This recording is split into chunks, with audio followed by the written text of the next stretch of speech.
Welcome back, brothers and sisters. I am Braden. This is Langley Outdoors Academy, and thank you for stopping by.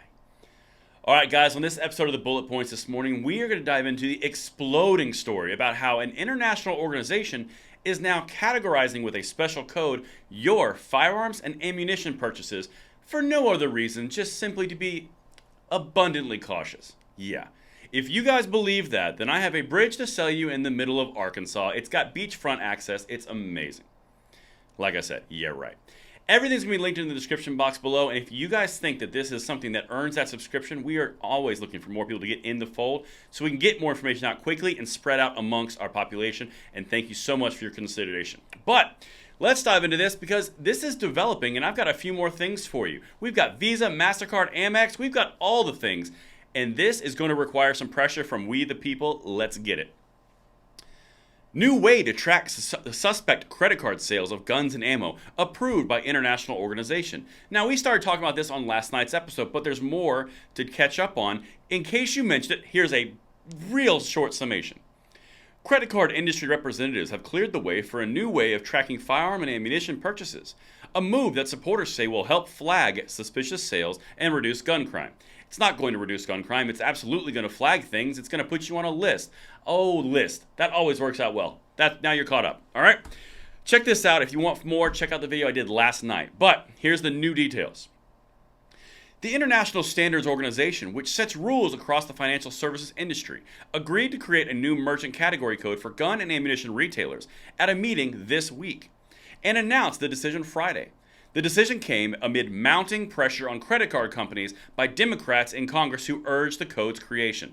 This was spurred on by Democrats. We covered it on this channel a week and a half ago, all about financial pressure put on by congressional Democrats in the House.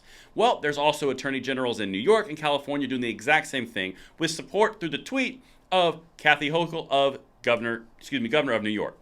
This entire thing is a Democratic push for complete control. And the way that they did it, they went through a bank called Amalgamated Bank. We're going to get to them in a second. But they are a woke bank doing the bidding of Democrats in Congress, not through the legislative process, which is one thing. This was done through pressure from legislatures against private institutions. And not all the card companies are on board. Check this out. Leadership responsible for financial services within the International Standards Organization approved the application for the code after a committee, which includes representatives from the major credit card companies, failed to reach agreement on it. Now, this is not the first time that they've done this. They've been doing this since July of 2021, and all this information is incredibly important because it gives you the entire picture. Visa had expressed concerns about the proposal. In a letter obtained by CBS News, sent by Visa on Wednesday in response to congressional Democrats who supported the plan, the company said, quote, "We believe that asking payment networks to serve as a moral authority by deciding which legal goods can and cannot be purchased sets a dangerous precedent. They were right when they responded in that manner. However, now it's here." So I'm really interested. Is Visa, is Amex, is MasterCard, are they going to not use this code? Because they do have the option.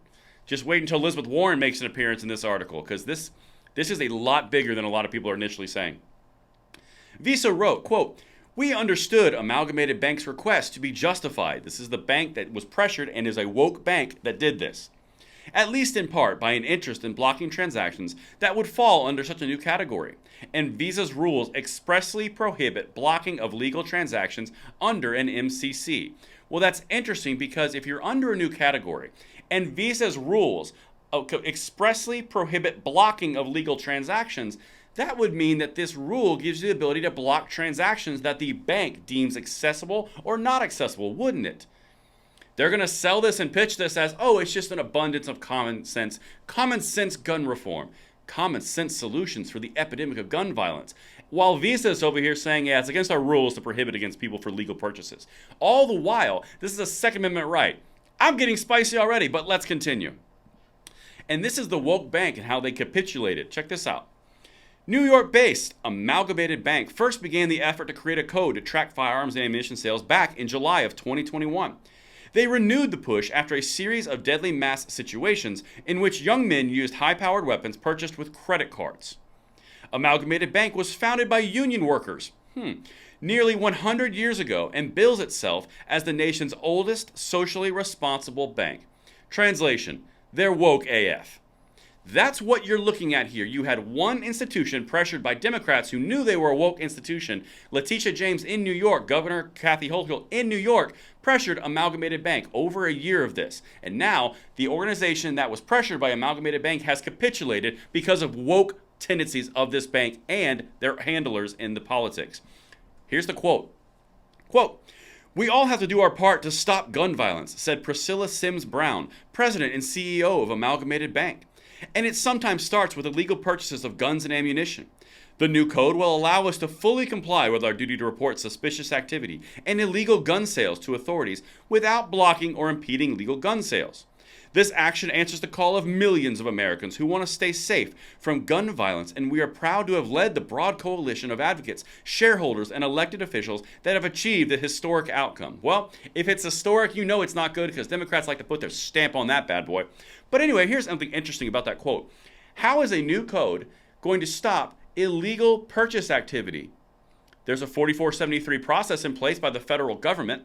How is a banking system with a new MCC code going to going to restrict illegal gun purchases? It's not. They're building a list. That's what that is, so that they can prohibit and not prohibit at will. And if you think that the existing powers, like Elizabeth Warren, are not going to utilize this in future bills and future aspirations, again, see Bridge in Arizona or Arkansas or wherever I said earlier. You know what? Make it Nebraska. A group of lawmakers led by Senator Elizabeth Warren and Representative Madeline Dean sent letters to American Express, Visa, and MasterCard on September 1. Wow, that was pretty quick.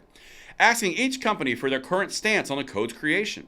They further inquired about the role each credit card company had in, quote, supporting, opposing, or delaying the process as industry representatives on the Standards Organization Committee that reviews applications for new merchant category codes.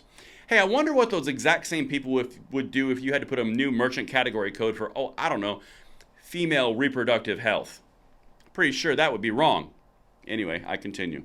Quote, "This approval is an important step towards improving coordination with law enforcement and preventing gun violence," Senator Elizabeth Warren told CBS News in a statement. Quote, "In order for this new merchant code to be maximally effective, every financial institution and payment system needs to step up and put it to use." So 2 things there. 1, you need to put pressure on your organization, your financial organization, your card holder to not do this because it's not mandated. It is optional. The other thing here is a sitting senator is encouraging this through, in my personal opinion, let's just say pressure of, hey, where are you on opposing, rejecting, or accepting this? That's not your place.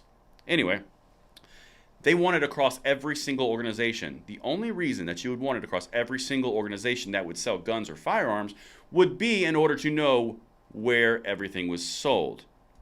And that's what I've got for you guys. I'm sure there's more to come on this. Let me know what you think in the comments below, and I will see you on the next episode. I'm Braden. See you later.